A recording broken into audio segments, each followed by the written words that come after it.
দ্বাদশ শ্রেণীর সুপ্রিয় শিক্ষার্থীবৃন্দ, সবাইকে আজকের অনলাইন ক্লাসে স্বাগতম জানাচ্ছি। আমি তৌহিদা বেগম, সহকারী অধ্যাপক, প্রাণিবিদ্যা বিভাগ, চট্টগ্রাম কলেজ।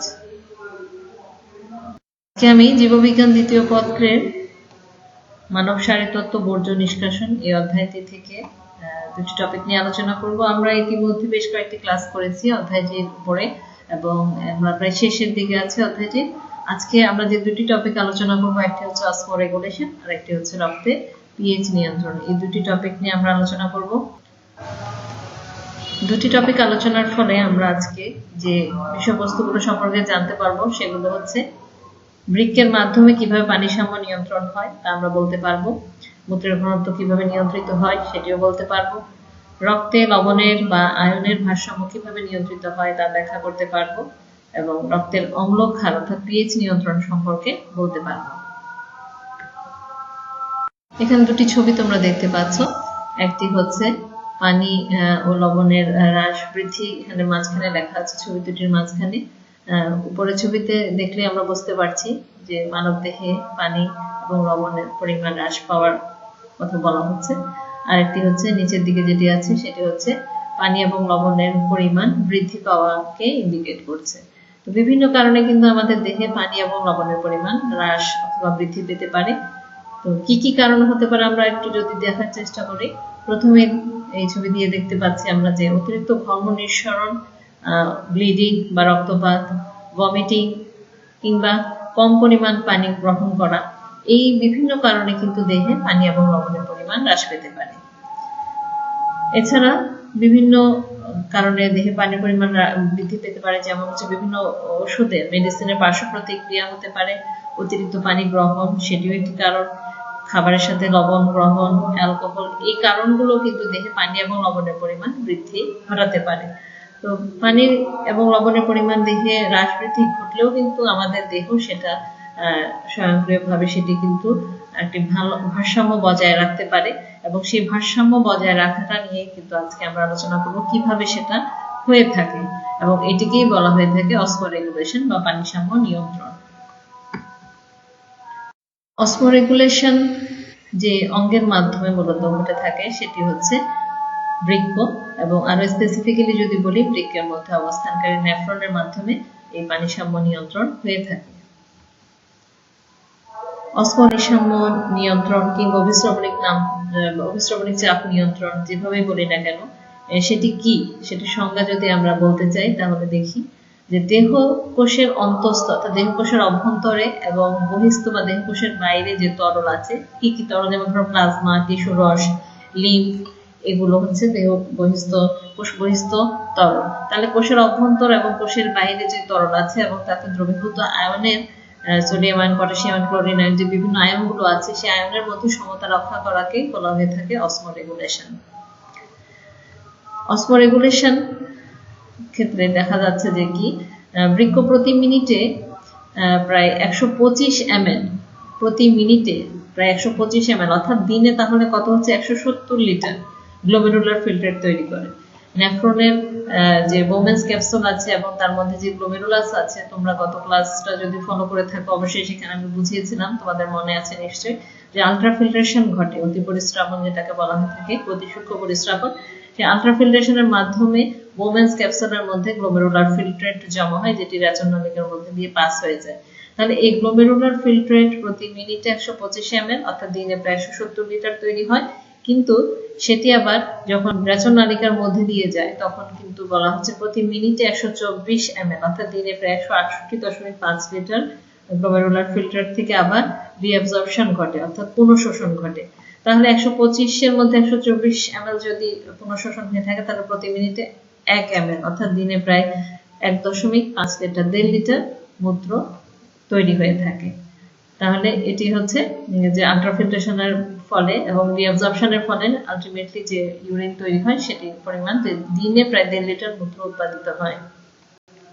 বৃক্ক মূত্রে পানি এবং লবণের মাত্রা নিয়ন্ত্রণ পূর্বকই কিন্তু অসমোরেগুলেশন শ্রবণিক চাপের সমতা রক্ষা করে থাকে। তাহলে মূত্রে পানি এবং লবণের মাত্রা নিয়ন্ত্রণ করার মাধ্যমেই কিন্তু অসমোরেগুলেশনটা রক্ষা করে থাকে। অসমোরেগুলেশন ডিটেলস বোঝার আগে আমি গত ক্লাসের দু একটি টপিক তোমাদেরকে এখানে একটু মনে করিয়ে দিতে চাই, কারণ আমাদের এই টপিকের সাথে সেটা রিলেটেড। যে আল্ট্রাফিল্ট্রেশনের কথা বলছিলাম, সেখানে আল্ট্রাফিল্ট্রেশনের ক্ষেত্রে এক ধরনের চাপ, কার্যকর পরিশ্রবণ চাপ যেটাকে বলা হয়ে থাকে 10 mm, অর্থাৎ অ্যাপারেন্ট আর্টারিয়াল দিয়ে যে ব্লাডটা প্রবেশ করছে সেটার যে একটা হাইড্রোস্ট্যাটিক চাপ আছে, সেই হাইড্রোস্ট্যাটিক চাপের বিরুদ্ধেও কিন্তু আবার গ্লোমেরুলার ফিল্টার থেকে সেই সাথে ব্লাডের যে কলয়েডাল উপাদানগুলো আছে সেগুলোর একটা প্রেশার কাজ করে। তাহলে এই হাইড্রোস্ট্যাটিক চাপ এবং সেই সাথে অসমোটিক প্রেশার, সেই সাথে ক্যাপসুলার হাইড্রোস্ট্যাটিক প্রেশার, এগুলোকে যদি ডিডাক্ট করা হয় তাহলে দেখা যায় যে মূলত আল্ট্রাফিল্ট্রেশনের যে কার্যকর পরিশ্রবণ চাপ থাকে সেটি হচ্ছে 10 mm। আল্ট্রাফিল্ট্রেশনের মাধ্যমে যখন ফিল্টারটা তৈরি হয় সেটি এই পেঁচানো নালিকার মধ্যে দিয়ে গিয়ে হ্যান্ডেল লুপ হয়ে যখন ডিস্টাল পেঁচানো নালিকা এবং কালেক্টিং ডাক্টে যায়, সেক্ষেত্রে কি কি ঘটে নিশ্চয়ই তোমাদের মনে আছে যে পিসিটি বা প্রক্সিমাল কনভলিউটেড টিউবুলস এর মধ্যে সবচেয়ে বেশি রিঅ্যাবজর্পশন হয়। হ্যান্ডেল লুপেও কিছু রিঅ্যাবজর্পশন হচ্ছে, যেমন পানি এবং sodium ion, potassium ion, chlorine ion, এগুলো পুনঃশোষিত হচ্ছে। এছাড়া ডিসিটি অর্থাৎ ডিস্টাল কনভলিউটেড টিউবুলস যেটি, সেখানে কিন্তু কিছু অ্যাক্টিভ সেক্রেশন ঘটে অর্থাৎ সক্রিয় ক্ষরণ ঘটে, অর্থাৎ রক্ত থেকে কিছু হাইড্রোজেন আয়ন এবং পটাশিয়াম আয়ন কিন্তু আবার সেই রেচন নালিকার মধ্যেও প্রবেশ করে। রেচন নালিকা থেকে যেরকম রিঅ্যাবজর্ব হয়, আবার কিছু অ্যাক্টিভ সেক্রেশনের মাধ্যমে রক্ত থেকে আবার রেচন নালিকার মধ্যেও কিছু কিছু আয়ন প্রবেশ করে। আলটিমেটলি যে কালেক্টিং ডাক্ট বা সংগ্রাহক নালিকা আছে সেখান থেকেও কিন্তু পানির পুনঃশোষণ হয়।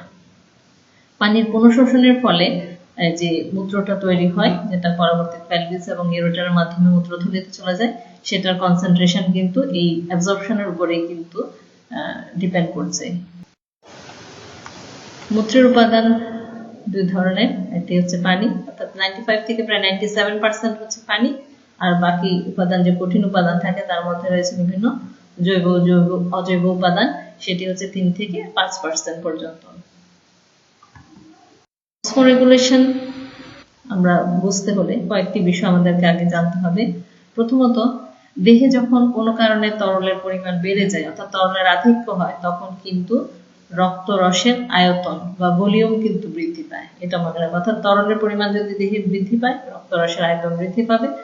ঠিক তার বিপরীত অবস্থা, তরলের ঘাটতি হলে রক্তরসের আয়তনও কিন্তু হ্রাস পাবে।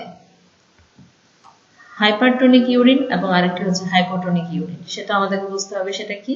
হাইপারটোনিক ইউরিন হচ্ছে যখন পানির পরিমাণ কম থাকে, অর্থাৎ যে মূত্রে স্বাভাবিক যে পরিমাণ পানি থাকার প্রয়োজন তার চেয়ে কম থাকে, সেটিকে বলা হয়ে থাকে হাইপারটোনিক ইউরিন বা ঘনমূত্র। আর যেখানে পানির পরিমাণ স্বাভাবিকের চেয়ে বেশি থাকবে সেটাকে বলা হবে হাইপোটোনিক ইউরিন বা লঘুমূত্র। আরেকটি হচ্ছে অসমোলারিটি। অসমোলারিটি কি? সেটি হচ্ছে প্রতি লিটার দ্রবণে লবণের পরিমাণ সূচককে অসমোলারিটি বলা হয়ে থাকে। এক্ষেত্রে রক্তরসে যে লবণের পরিমাণ সূচক সেটিকে অসমোলারিটি বলবো আমরা। এছাড়া এডিএইচ বা vasopressin, aldosterone hormone, renin enzyme, এই টপিকগুলো কিন্তু আমাদের অসমোরেগুলেশন যখন আমরা বুঝবো তখন এই বিষয়বস্তুগুলো কিন্তু আমরা জানবো। এটি একটি মস্তিষ্কের ছবি এবং আমাদের মস্তিষ্কের একটি অংশ তোমরা জানো, নাম হচ্ছে হাইপোথ্যালামাস। এই হাইপোথ্যালামাসের নিচেই দেখো ইন্ডিকেট করা আছে একটি গ্রন্থি, যেটার নাম হচ্ছে পিটুইটারি গ্ল্যান্ড।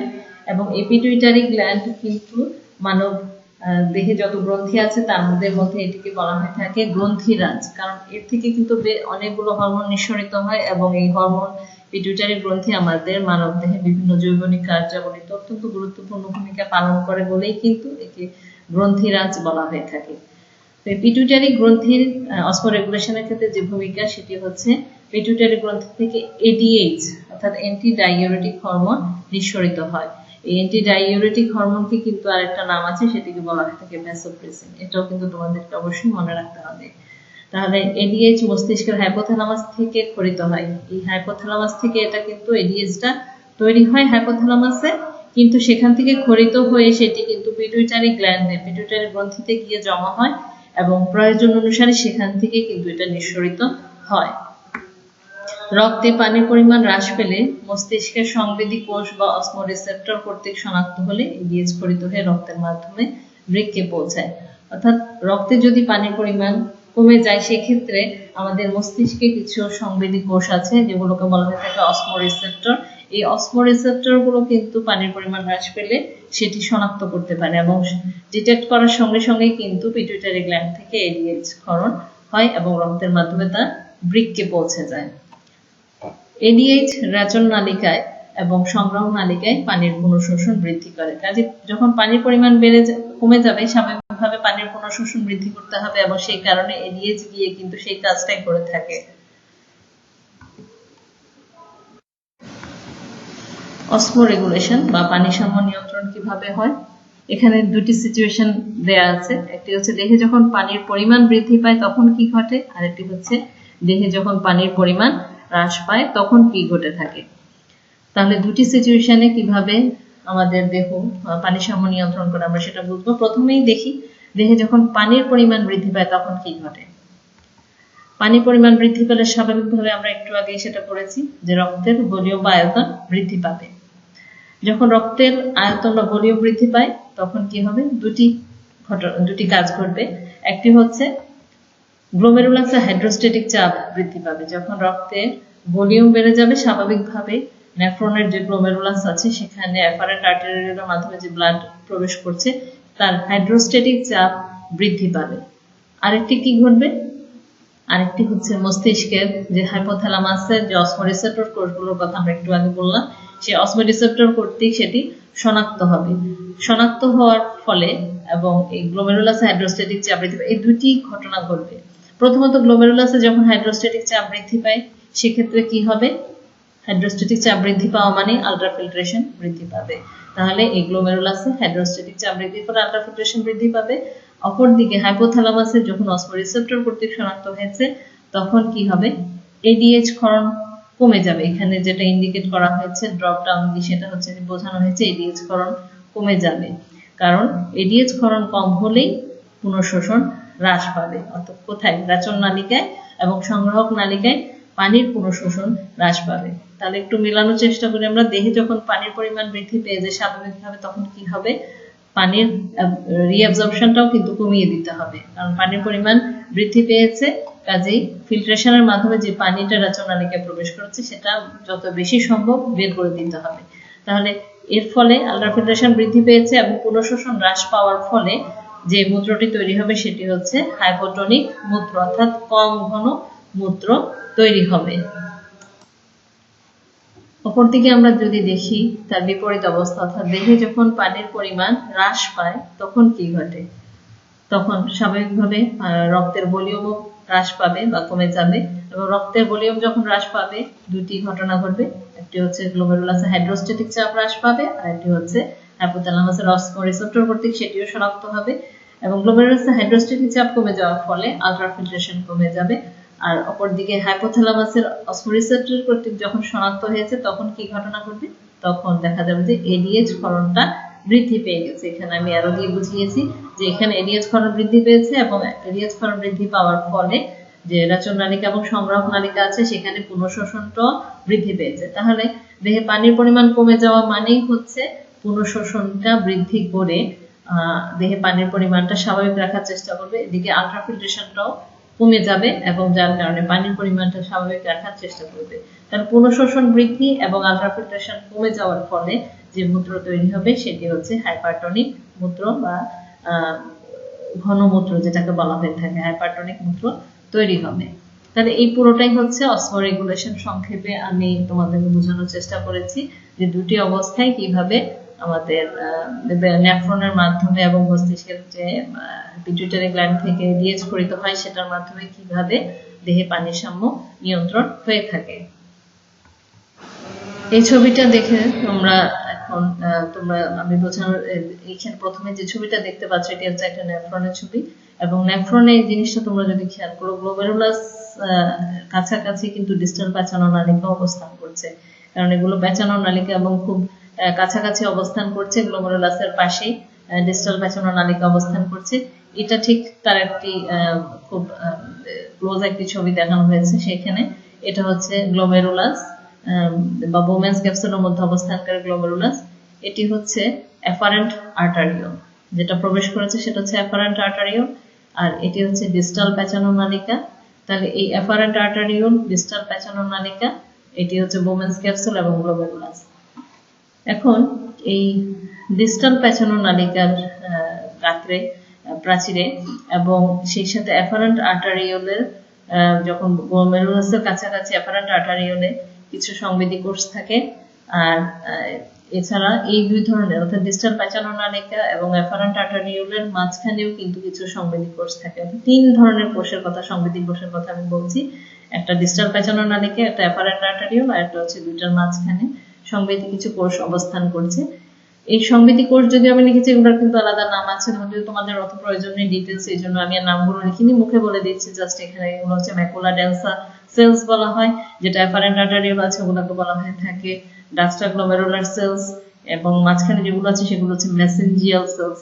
যাই হোক, এই তিন ধরনের সংবেদী কোষ গুলোকে নিয়ে যেটি গঠিত হয় সেটাকে বলা হয় থাকে জাক্সটা গ্লোমেরুলার অ্যাপারেটাস।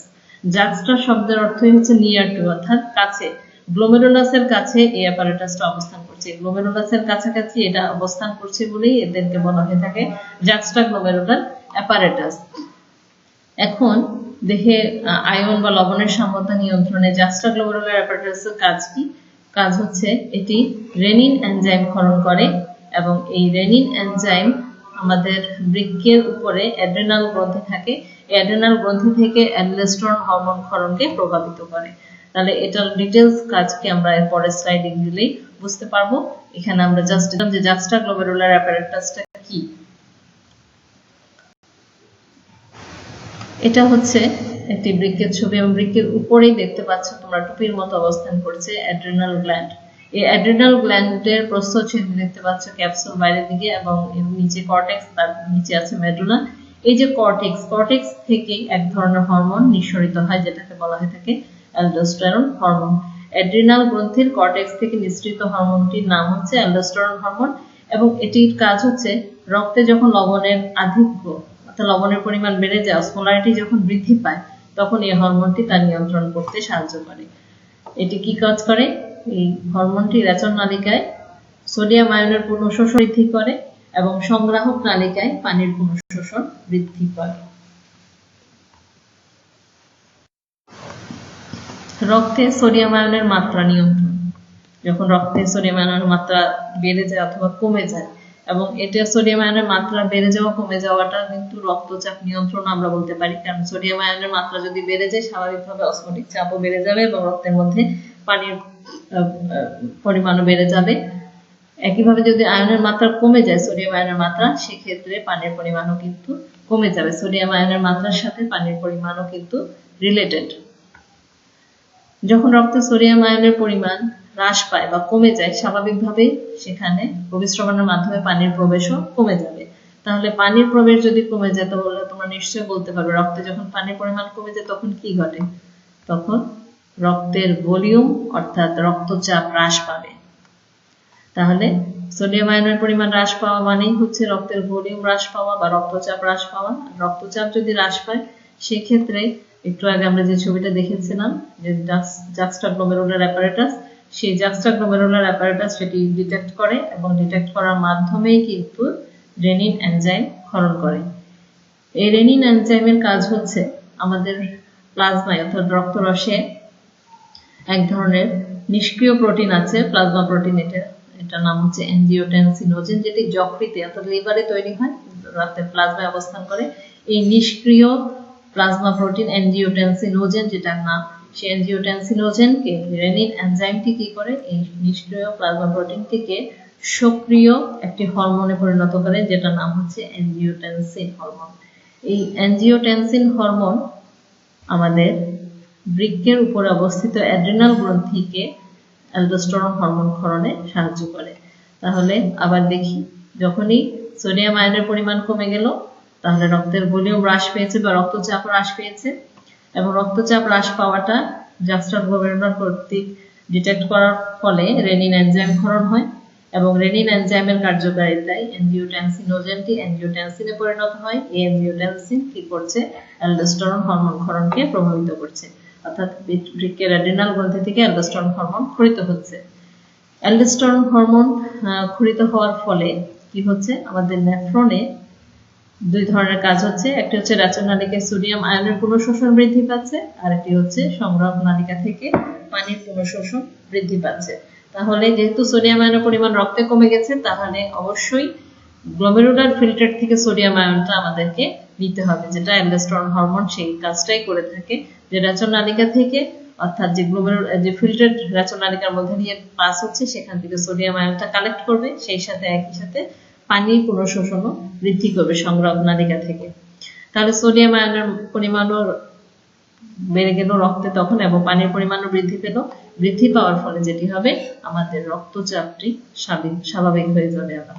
তাহলে এভাবেই কিন্তু এই জাক্সটাগ্লোমেরুলার অ্যাপারেটাসের মাধ্যমে কিন্তু রক্তচাপ স্বাভাবিক হয়ে যায় বা সোডিয়াম আয়নের মাত্রা নিয়ন্ত্রিত হয়। এটা আমরা এতক্ষণ যা পড়লাম, পানি এবং লবণের সাম্যতা কিভাবে রক্ষিত হচ্ছে, অ্যালডোস্টেরন হরমোন, ইলিয়াচ হরমোন কিভাবে আমাদের যে ফিল্টারেড পাস হচ্ছে রেচন নালিকার ভিতর দিয়ে, সেটাই এখানে শো করা হয়েছে।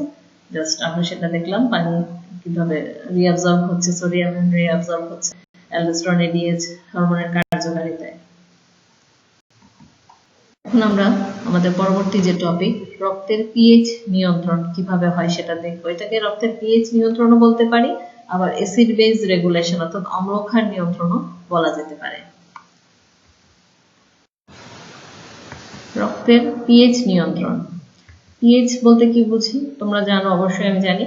সেটা কি, কোন দ্রবণের হাইড্রোজেন আয়নের ঘনমাত্রার পরিমাপকে উক্ত দ্রবণের পিএইচ বলা, অর্থাৎ হাইড্রোজেন আয়ন কি পরিমাণ আছে সেই ঘনমাত্রার পরিমাপকে উক্ত দ্রবণের পিএইচ বলা হয়ে থাকে। এবং যে কোনো দ্রবণের পিএইচ মাত্রা 0 থেকে 14 অর্থাৎ 0 থেকে 14 পর্যন্ত হতে পারে। এই পিএইচ এর নিরপেক্ষ মান হচ্ছে 7। যদি 7 এর কম হয় তাহলে আমরা দ্রবণটিকে অ্যাসিডিক বলবো, এবং বেশি হলে এটাকে বলা হয়ে থাকে ক্ষারীয়। যদি পিএইচ 7 হয় সেটি নিরপেক্ষ, 7 এর নিচে হলে অ্যাসিডিক, এবং বেশি হলে সেটাকে আমরা ক্ষারীয় বলবো। রক্তের পিএইচ নিয়ন্ত্রণ বলতে রক্ত প্লাজমার হাইড্রোজেন আয়ন ঘনমাত্রাকে বোঝানো হয়ে থাকে। তাহলে আমরা কি বুঝবো, রক্তের পিএইচ নিয়ন্ত্রণ বলতে, যেহেতু পিএইচ মানে হচ্ছে হাইড্রোজেন আয়নের ঘনমাত্রা, তাহলে রক্তে হাইড্রোজেন আয়নের ঘনমাত্রা নিয়ন্ত্রণ বলতে নিয়ন্ত্রণটি রক্তের পিএইচ নিয়ন্ত্রণ বলে। এখানে পিএইচ স্কেলটা দেখানো আছে, 7 হচ্ছে নিউট্রাল বা নিরপেক্ষ, এর নিচে হচ্ছে অ্যাসিডিক, এর বেশি হলে অ্যালকালাইন হয়ে থাকবে। আমাদের রক্তের স্বাভাবিক পিএইচ 7.4, তাহলে 7.4 যদি হয়ে থাকে অবশ্যই আমরা বলবো এটি মৃদু ক্ষারীয়। আবার অপরদিকে মূত্রের স্বাভাবিক পিএইচ হলো 6.5 অর্থাৎ 6 অর্থাৎ, তাহলে অবশ্যই এটা কিছুটা অ্যাসিডিক আমরা বলবো। তাহলে দুইটা কিন্তু ভিন্ন, রক্ত কিছুটা ক্ষারীয় কিন্তু মূত্র হচ্ছে কিছুটা অম্লীয়। বৃক্ক রক্তের পিএইচ নিয়ন্ত্রণে মুখ্য ভূমিকা পালন করে থাকে। রক্তের পিএইচ নিয়ন্ত্রণে কিন্তু বৃক্ক মুখ্য ভূমিকা পালন করে। এছাড়া অন্যান্য ফ্যাক্টরও কিছু কাজ করে, সেগুলো আমরা দেখব। রক্তের পিএইচ নিয়ন্ত্রণ বা অ্যাসিড বেজ রেগুলেশন তিনটা ভাবে হয়ে থাকে। একটা হচ্ছে ফুসফুসের মাধ্যমে, একটি হচ্ছে বৃক্কের মাধ্যমে, আর একটি বাফার দ্রব্যের মাধ্যমে হয়ে থাকে। জানি যে আমাদের কোষে বিভিন্ন মেটাবলিজম চলছে এবং বিভিন্ন শ্বসনিক কার্যক্রম চলছে, তার ফলে প্রতিনিয়ত কার্বন ডাই অক্সাইড তৈরি হচ্ছে। এই কার্বন ডাই অক্সাইড পানির সাথে বিক্রিয়া করে কার্বনিক অ্যাসিড তৈরি করছে, এবং এই কার্বনিক অ্যাসিড কিন্তু আবার বিশ্লিষ্ট হয়ে হাইড্রোজেন আয়ন এবং বাইকার্বনেট আয়ন তৈরি করে। তাহলে রক্তে হাইড্রোজেন আয়নের ঘনমাত্রার উপরে কিন্তু আমরা একটু আগে বলেছি যে হাইড্রোজেন আয়নের ঘনমাত্রাটাই হচ্ছে পিএইচ, ঠিক আছে। তাহলে হাইড্রোজেন আয়নের ঘনমাত্রা যদি বেশি হয়ে থাকে তাহলে সেক্ষেত্রে সে রক্ত হয়ে যাবে অ্যাসিডিক, এবং হাইড্রোজেন আয়নের মাত্রা যদি কম হয়ে থাকে তাহলে রক্ত হয়ে যাবে অ্যালকালাইন বা ক্ষারীয় হয়ে থাকবে। যখন এই ধরনের হাইড্রোজেন আয়নের ঘনমাত্রা বেড়ে যায় বা কমে যায়, সেটা কিভাবে নিয়ন্ত্রিত হয় প্রথমেই আমরা দেখব কিভাবে নিয়ন্ত্রিত হয়। যখন কার্বন ডাই অক্সাইডের পরিমাণ বেড়ে যায়, এখানে আমি অ্যারো দিয়ে বোঝানোর চেষ্টা করেছি, দেহে যখন কার্বন ডাই অক্সাইডের পরিমাণ বেড়ে গেছে, স্বাভাবিকভাবেই কি হবে, কার্বন ডাই অক্সাইডের পরিমাণ বেড়ে গেলে হাইড্রোজেন আয়নের পরিমাণ বেড়ে যাবে। কাজে এখানে হাইড্রোজেন আয়নের পরিমাণ বেড়ে গেছে। হাইড্রোজেন আয়ন বেড়ে যাওয়া মানেই হচ্ছে ক্ষারীয় হয়ে যাওয়া, অর্থাৎ হাইড্রোজেন আয়ন বেড়ে যাওয়া মানে হচ্ছে অ্যাসিডিক হওয়া। অ্যাসিডিক মানে হচ্ছে পিএইচ লেভেল 7 এর নিচে নেমে যাওয়া, অর্থাৎ পিএইচ লেভেল নিচে নেমে গেছে। আবার ঠিক তার বিপরীত অবস্থা, যখন কার্বন ডাই অক্সাইডের পরিমাণ কমে যায়, স্বাভাবিকভাবে হাইড্রোজেন আয়নের পরিমাণও কমে যাবে। হাইড্রোজেন আয়নের পরিমাণ কমে যাওয়া মানে ক্ষারীয় হওয়া, that means pH level increase করা, অর্থাৎ 7 এর উপরে উঠে যাওয়া, পিএইচ লেভেল বেড়ে গেছে। তাহলে যে অবস্থায় অর্থাৎ কার্বন ডাই অক্সাইড বেড়ে যাক অথবা কার্বন ডাই অক্সাইড কমে যাক, সেটা প্রথমত যেভাবে নিয়ন্ত্রিত হতে পারে, একটি হচ্ছে যে কি আমাদের যে ফুসফুসের মাধ্যমে সেটা নিয়ন্ত্রিত হতে পারে। শ্বাস প্রশ্বাসের হার হ্রাস বৃদ্ধির মাধ্যমে কিন্তু দেহ, আমাদের বডি চেষ্টা করে যে কার্বন ডাই অক্সাইডের যে পরিমাণ বেড়ে গেছে বা কমে গেছে সেটা নিয়ন্ত্রণের একটি চেষ্টা করে। এছাড়া আর কি কিভাবে হতে পারে, বৃক্ক একটা জেনেছি আমরা, বৃক্কের মাধ্যমেও কিন্তু পিএইচ লেভেল নিয়ন্ত্রিত হচ্ছে। সেটা কিভাবে হয়, বৃক্কের মধ্যে যে নেফ্রন আছে, পাশের ছবিটা যদি দেখি দেখা যাবে যে নেফ্রনের মধ্যে, নেফ্রন এটি যে নিচেরটা হচ্ছে নেফ্রনকে বোঝানো হয়েছে এবং উপরে হচ্ছে ব্লাড ক্যাপিলারিজ, অর্থাৎ নেফ্রনের চারপাশে যে ব্লাড ক্যাপিলারিজ আছে, পেরিটিউবুলার জালিকা রয়েছে, সেই জালিকা বোঝানো হয়েছে ব্লাড ক্যাপিলারিজ এবং এটি হচ্ছে নেফ্রন। নেফ্রনের ভিতর দিয়ে গ্লোমেরুলার ফিল্ট্রেট পাস হচ্ছে আর ব্লাড ক্যাপিলারিজ এর মধ্যে দিয়ে ব্লাড পাস হচ্ছে। তাহলে এটা কিভাবে বৃক্ক পিএইচ লেভেলটা ঠিক রাখা, যখন পিএইচ লেভেল বেড়ে যায় বা কমে যায় সেটা কিভাবে হয়ে থাকে, সেক্ষেত্রে অ্যালডোস্টেরন হরমোনটা কিন্তু গুরুত্বপূর্ণ ভূমিকা পালন করে। এই অ্যালডোস্টেরন হরমোনের কার্যকারিতায় অ্যাক্টিভ ট্রান্সপোর্ট বা সক্রিয় পরিবহন নামক একটি কাজ চলে। সেটা কিসের, বিভিন্ন আয়নের যে সক্রিয় পরিবহন, তার মাধ্যমে কিন্তু পিএইচ লেভেলটা নিয়ন্ত্রিত হয়। যখন এই যেখানে নিচে লেখা আছে এটা খেয়াল করো, পিএইচ বৃদ্ধি পায়, পিএইচ বৃদ্ধি পাওয়া মানে পিএইচ লেভেল বৃদ্ধি পেয়েছে, দ্যাট মিন্স তোমরা একটু আগে স্লাইডে সেটা আমি বুঝিয়েছিলাম, পিএইচ লেভেল বৃদ্ধি পাওয়া মানে 7 এর চেয়ে বেশি হয়ে যাওয়া, অর্থাৎ ক্ষারীয় হওয়া। তার মানে হচ্ছে রক্তে তখন কি কম, হাইড্রোজেন আয়নের পরিমাণ কম। তাহলে স্বাভাবিকভাবে কি হবে, গ্লোমেরুলার ফিল্টার থেকে হাইড্রোজেন আয়ন প্রবেশ করবে ব্লাড ক্যাপিলারিজ এর মধ্যে, আবার ব্লাড ক্যাপিলারিজ থেকে সোডিয়াম আয়ন, যে সোডিয়াম বাইকার্বনেট ছিল সেখান থেকে ভেঙে সোডিয়াম আয়নটা আবার এখানে প্রবেশ করছে। ঠিক একইভাবে যখন পিএইচ লেভেল হ্রাস পাবে, দ্যাট মিন্স যখন রক্ত অ্যাসিডিক হয়ে যাবে, পিএইচ লেভেল হ্রাস পাওয়া মানে 7 এর নিচে নেমে যাওয়া মানে অ্যাসিডিক হয়ে যাওয়া, অ্যাসিডিক হবে স্বাভাবিকভাবে, তখন কি হবে, এই ব্লাড ক্যাপিলারিজ থেকে হাইড্রোজেন আয়ন প্রবেশ করবে ফিল্ট্রেটের মধ্যে, আবার ফিল্ট্রেট থেকে সোডিয়াম আয়ন প্রবেশ করবে ব্লাড ক্যাপিলারিজ এর মধ্যে। তাহলে এই অ্যাক্টিভ ট্রান্সপোর্ট, এটাকেই বলা হয়ে থাকে সক্রিয় পরিবহন বা অ্যাক্টিভ ট্রান্সপোর্ট। এভাবেও কিন্তু বৃক্কের মাধ্যমে রক্তের পিএইচ লেভেলটা ঠিক রাখার চেষ্টা করা হয়। সর্বশেষ যে পদ্ধতি সেটি হচ্ছে বাফার পদ্ধতি। বাফার কি, বাফার হচ্ছে পিএইচ পরিবর্তনে বাধা দানকারী বিভিন্ন প্রকার রাসায়নিক দ্রব্যকে বাফার বলা হয়ে থাকে। আমাদের রক্তে এমন কিছু রাসায়নিক দ্রব্য আছে যেগুলো সবসময় পিএইচ, রক্তের যে পিএইচ লেভেলটা আছে সেটাকে ঠিক রাখার চেষ্টা করে। এই যেমন sodium bicarbonate, sodium biphosphate, potassium bicarbonate, এই উপাদানগুলো বাফার হিসেবে কাজ করে। এদের কাজ কি, এরা এই যে দেখো সোডিয়াম আয়নের সাথে যুক্ত হয়ে সোডিয়াম বাইকার্বনেটের সাথে যুক্ত সোডিয়াম বাইকার্বনেট গঠন করছে, আবার সোডিয়াম আয়ন বাইফসফেটের সাথে যুক্ত হয়ে সোডিয়াম বাইফসফেট গঠন করছে। এভাবে কিন্তু এই বাফার গুলো রক্তের পিএইচ কে ঠিক রাখার একটা চেষ্টা করে। তাহলে আমরা তিনটা পদ্ধতি দেখলাম, ফুসফুসের মাধ্যমে, বৃক্কের মাধ্যমে এবং বাফার পদ্ধতিতে কিভাবে রক্তের পিএইচটা নিয়ন্ত্রিত হয়। আমাদের আজকের ক্লাস প্রায় শেষ। আমি তোমাদেরকে যদি এখন প্রশ্ন করি যে রেচনের হরমোনাল ক্রিয়া বা হরমোনাল অ্যাকশন ইন এক্সক্রিশন, অর্থাৎ কিভাবে আমাদের বৃক্কের মাধ্যমে যে রেচন কার্যক্রম সম্পন্ন হয় সেখানে হরমোনাল ক্রিয়া, হরমোনের কি কার্যকারিতা, আমি আশা করছি তোমরা নিশ্চয়ই এটার উত্তর দিতে পারবে। একটু আগে আমরা বেশ কিছু হরমোনের কথা বলেছি, এডিএইচ হরমোন, তারপর অ্যালডোস্টেরন হরমোনের কথা পড়েছি, রেনিন এনজাইম এবং অ্যাঞ্জিওটেনসিনোজেন হরমোন কথা পড়েছি আমরা।